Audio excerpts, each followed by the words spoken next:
বুধবার এসইউসিআই কমিউনিস্ট দলের প্রার্থীর সমর্থনে বেলদা শহরে মিছিল ও নির্বাচনী সভা অনুষ্ঠিত হলো। এই দিন বেলদা কালী মন্দির থেকে দলের কর্মী সমর্থকেরা প্রার্থীর সমর্থনে মিছিল শুরু করেন। নারায়ণগড় বিধানসভায় এবারে এসইউসিআই কমিউনিস্ট দলের প্রার্থী হয়েছেন গণ আন্দোলনের নেতৃত্ব শ্রী শ্যামা প্রসাদ জানা। প্রতীক চিহ্ন টর্চ লাইট। প্রার্থীর সমর্থনে মিছিল এদিন সারা বেলদা শহরে পরিক্রমা করে ট্রাফিক স্ট্যান্ডে শেষ হয়। এখানে নির্বাচনী সভা অনুষ্ঠিত হয়। এই নির্বাচনী সভায় প্রধান বক্তা হিসেবে উপস্থিত ছিলেন এসইউসিআই কমিউনিস্ট দলের রাজ্য সম্পাদক মণ্ডলীর সদস্য অনুরূপা দাস। বক্তব্য রাখেন পশ্চিম মেদিনীপুরের দক্ষিণ সাংগঠনিক জেলার সম্পাদক তুষার জানা, দলের প্রার্থী শ্যামাপদ জানা সহ অন্যান্য নেতৃবৃন্দ।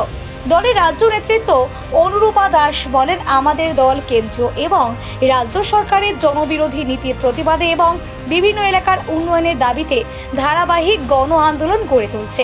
কেন্দ্রের সাম্প্রদায়িক পুঁজিপতি শ্রেণী সেবা দাস বিজেপি এবং এই রাজ্যের দুর্নীতিগ্রস্ত তৃণমূল কংগ্রেসকে পরাস্ত করতে সংগ্রামী বামপন্থার মর্যাদা রক্ষার দাবিতে একক শক্তিতে এই রাজ্যে 230টি আসনে আমরা প্রতিদ্বন্দ্বিতা করছি।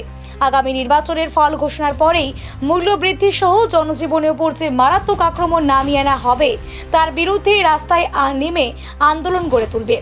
এসইউসিআই কমিউনিস্ট দল আজকে যাদের নানান উন্নয়নের ফেরি করতে দেখছেন, ভোটের পরে আর তাদের দেখতে পাওয়া যাবে না।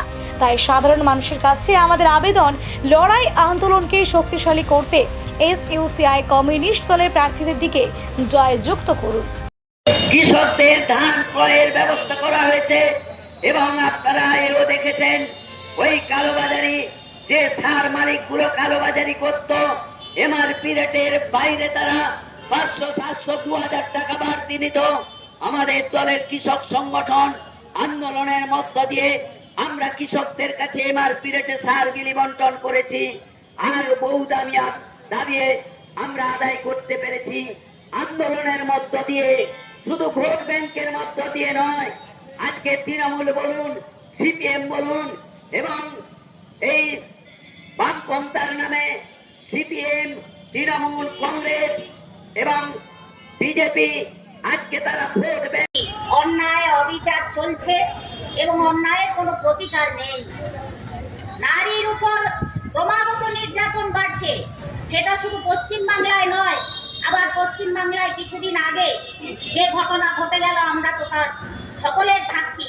আর কি করে একটা হাসপাতালে কিভাবে একটি মেয়ের উপর তাকে ধর্ষণ করে খুন করা হলো, ফলে নিরাপত্তা কোথায়? রাস্তায় নেই, পথে ঘাটে নেই, ঘরে নেই, হাসপাতালে নেই, কোথাও নেই, নিরাপত্তাও দিতে পারছে না।